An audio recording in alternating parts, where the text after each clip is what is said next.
वो मालूम नहीं कितना राशि है और वह बेचारा बाजार जाता है, ठीक है। बाजार गया तो उसके पास एक कंडीशन ये है, या तो वो 50 सेब खरीद सकता है, ना तो 40 केला खरीद सकता है, ठीक है ना। या तो 50 सेब खरीद ले, नहीं तो 40 केला खरीद ले, ठीक है। तो उसके पास इतना रुपया है। वह टैक्सी के किराए के 10% राशि रखता है और 20 केले खरीदता है, तो शेष राशि के लिए वह सेब खरीदता है। खरीदे जाने वाले सेब की संख्या वह है, ठीक है। क्वेश्चन हम पढ़ लिए हैं, आप लोग भी पढ़ लिए हैं, तो बनाने स्टार्ट करते हैं इसको। तो बहुत ही अच्छा क्वेश्चन है यहाँ पर हमको लग रहा है। यहाँ पर ये बोला है, सबसे पहले हम लोग को ये चीज पकड़ के चलना है। सबसे पहले ये निश्चित कर ले कि उस पास पैसा कितना है। तो हम लोग यहाँ पर मान लेते हैं उसके पास पैसा जो है या तो आप 100 मान लीजिए, नहीं तो 100 मान लीजिए, बात बराबर है। तो हम मान लेते हैं 100 रुपया उसके पास है, ठीक है ना। हम मान लेते हैं उसके पास कितना रुपया है, 100 रुपया है। अब यहाँ पर ये बोला है कि जितना उसके पास रुपया है उसका 10% जो है, वो टैक्सी पे खर्च कर दे रहा है, ठीक है। किस पे खर्च कर रहा है, तो टैक्सी पे खर्च कर रहा है। तो यहाँ पर टैक्सी पर अगर खर्च करता है तो 10% टैक्सी पे खर्च कर दिया, ठीक है ना। तो 100 का 10% कितना होगा, तो 10 होगा। 100 का 10% कितना होगा, तो 10 होगा। तो 100 में से 10 रुपए टैक्सी पे खर्चा कर दिया, तो उसके पास अब कितना रुपया बचा, तो उसके पास अब सब पैसा बचा है 90 रुपया। उसके पास कितना रुपया बचा है, तो उसके पास बचा है 90 रुपया। एक बार फिर से हम बोलेंगे कि अगर आप लोगों को नहीं समझ में आ रहा होगा, अगर आप लोग एक बार खुद से बनाइए, अगर उसके बाद अगर नहीं समझ में आता है तो अब जाकर आप वीडियो देखिए, ठीक है ना। अगर ऐसे अब लगातार देखते चलेंगे तो फिर एक बोलते हैं ना प्रोग्रेस नहीं हो पाएगा ठीक से। चलिए देखते हैं यहाँ पर। तो 10 रुपया जो है टैक्सी पे खर्चा कर दिया, 90 रुपया जो है अब उसके बाद बचा है। तो 90 रुपया जो बचा है उसमें से जो है वो 20 केला खरीदा है। कितना केला खरीदा है, तो 20 केला खरीदा है। और आपको ये बताना है कि 20 केला खरीदने के बाद उसको फिर कुछ पैसा बचा है और उस पैसे में जो है वो क्या खरीदा है, तो सेब खरीदा है। तो आपको बताना है कितना सेब खरीदा है, ठीक है ना। उसके बाद हम चलते हैं क्वेश्चन में। सेकंड स्टेप आपको ये बोला है कि जो पहला ही लाइन है, पहला या दूसरा लाइन है, उसमें ये बोला है कि या तो वो 50 सेब खरीद सकता है, तो 40 केला खरीद सकता है, ठीक है ना। तो यहाँ पर देखिए 50 सेब खरीदे, नहीं तो 40 केला खरीदे। इसका मतलब क्या हुआ, 50 सेब खरीदे, नहीं तो 40 केला खरीदे, ठीक है। तो इसका मतलब ये हुआ उसके पास अगर 60 रुपया है, तो 60 रुपया में या तो वो 50 सेब खरीद ले, ठीक है ना। 60 रुपये में या तो 50 सेब खरीद सकता है, नहीं तो 60 रुपया में वो नहीं तो 40 केला खरीद सकता है, ठीक है। यानी कि 50 सेब का जो दाम है, 50 सेब यानी कि 50 इंटू ए लिख देते हैं, यानी कि एप्पल। 50 एप्पल का जो दाम है किसके इक्वल है, 40 केला के इक्वल है। 40 इंटू बी लिख देते हैं।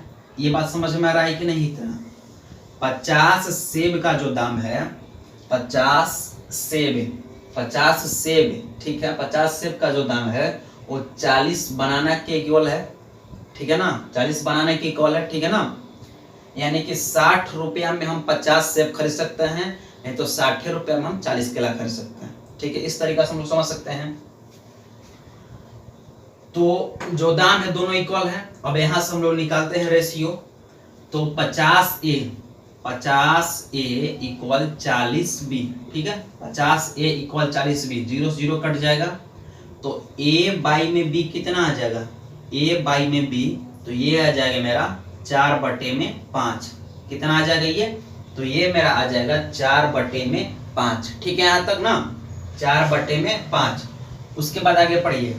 उसमें ये बोला है कि वो 20 केला खरीदा है। कितना केला खरीदा है, तो 20 केला खरीदा है, ठीक है। 20 केला क्या किया है, खरीदा है।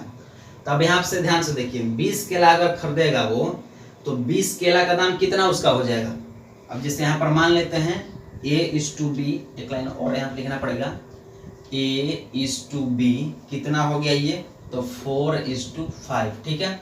इसको हम मान लेते हैं 4x और इसको मान लेते हैं 5x, नहीं ठीक है ऐसे ही, यानी कि मान लेते हैं एक एप्पल का दाम कितना हो गया, एक एप्पल का दाम कितना हो गया, तो 4 रुपया हो गया, और एक बनाना का दाम कितना हो गया, तो ये हो गया 5 रुपया हो गया, ठीक है ना। एक बनाना का दाम कितना हो गया, तो ये हो गया 5 रुपया, ठीक है, यहाँ तक हो गया।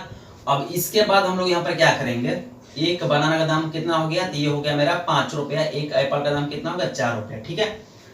इसके बाद हम लोग क्या करेंगे, ध्यान से सुनिएगा, यहाँ पर जो है आपसे ये बोला है कि 20 केला खरीदा है, तो एक बनाना का दाम अगर 5 रुपया है तो 20 बनाना का दाम कितना हो जाएगा, 20 बनाना का दाम कितना हो जाएगा, 100 रुपया हो जाएगा ना, 100 रुपया हो जाएगा ना।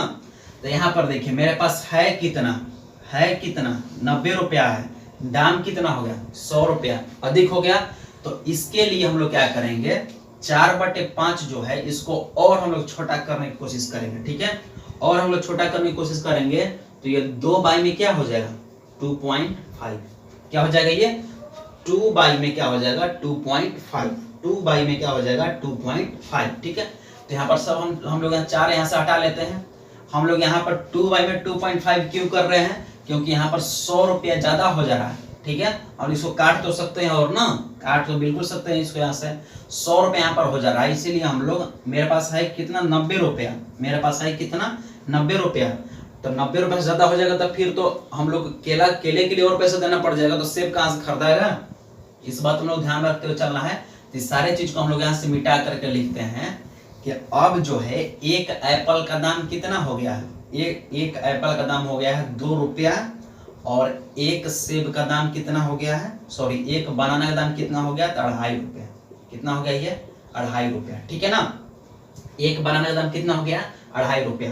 अब यहाँ से आगे चलते हैं, एक बात और, यहाँ से आप लोगों को ये बात समझ में आ रहा है कि नहीं कि हम यहाँ पर 2 में 2.5 क्यों किए हैं, ठीक है। एक एप्पल का दाम कितना हो गया, 2 रुपया हो गया, एक बनाना का दाम कितना होगा, 2.5 रुपीज, ठीक है यहाँ तक। अब यहाँ से हम लोग आगे क्या करेंगे, इसमें इतना हो गया चीज। अब इसमें ये बोला है कि वो 20 बनाना खरीदा है, कितना बनाना खरीदा है, 20 बनाना, तो 20 बनाना का दाम कितना हो जाएगा, तो 20 × 2.5 करेंगे कि नहीं। अगर एक केला का दाम 2.5 रुपया है तो 20 केला का दाम कितना हो जाएगा, तो ये हो जाएगा 50 रुपया, कितना हो जाएगा ये 50 रुपया हो जाएगा। तो 90 रुपया में से 50 रुपया का क्या खरीदा, वो केला खरीदा, क्या खरीदा, केला खरीदा, तो कितना रुपया उसके पास बचा, तो 40 रुपया बचा, कितना रुपया बचा, 40 रुपया बचा, ठीक है ना, 40 रुपया बचा। तो 40 रुपया में क्या खरीदेगा, सेब खरीदेगा, 40 रुपया में क्या खरीदेगा, सेब खरीदेगा। तो एक सेब का दाम कितना है, एक सेब का दाम कितना है, तो एक सेब का दाम है 2 रुपया, एक सेब का दाम कितना है, तो 2 रुपया, तो 40 सेब का दाम कितना हो जाएगा, सॉरी 2 रुपया में एक सेब मिल रहा है, तो 40 रुपया में कितना सेब मिलेगा, 2 रुपया में अगर एक सेब मिल रहा है तो 40 रुपया में कितना सेब मिलेगा, तो 2 से इसको डिवाइड कर देंगे, तो 2 रुपया में हमको मिलेगा 20 सेब, तो 20 सेब मेरा क्या हो जाएगा, आंसर हो जाएगा। उसके पास 90 रुपया यहाँ पर बचा है, 90 रुपया में से 50 रुपया के केला खरीद लिया, 40 रुपया बचा, तो 40 रुपया में सेब खरीदेगा ना, तो एक सेब का दाम है 2 रुपया, एक सेब का दाम कितना है, 2 रुपया, तो एक सेब का दाम अगर 2 रुपया है तो 40 रुपया में कितना सेब आएगा, अगर 2 रुपया में एक सेब मिल रहा है तो 40 रुपया में उसको 20 सेब में मिलेगा, सेब यानी कि एप्पल, ठीक है यहाँ तक। तो ये था आपका क्वेश्चन, 3 क्वेश्चन था, हमने यहाँ पर 3 क्वेश्चन लिया है, ठीक है यहाँ तक। तो इस चीज को हम लोग यहीं तक आज रखते हैं, ठीक है ना। उसके बाद जो है अगर आप चैनल पर नए हैं तो चैनल सब्सक्राइब करिएगा प्लीज, उसके बाद हम लोग आगे बढ़ते हैं, ठीक है। चलिए मिलते हैं अब आपसे नेक्स्ट वीडियो में, मिटाते इसको ना, चलिए कोई दिक्कत नहीं, चलिए थैंक यू।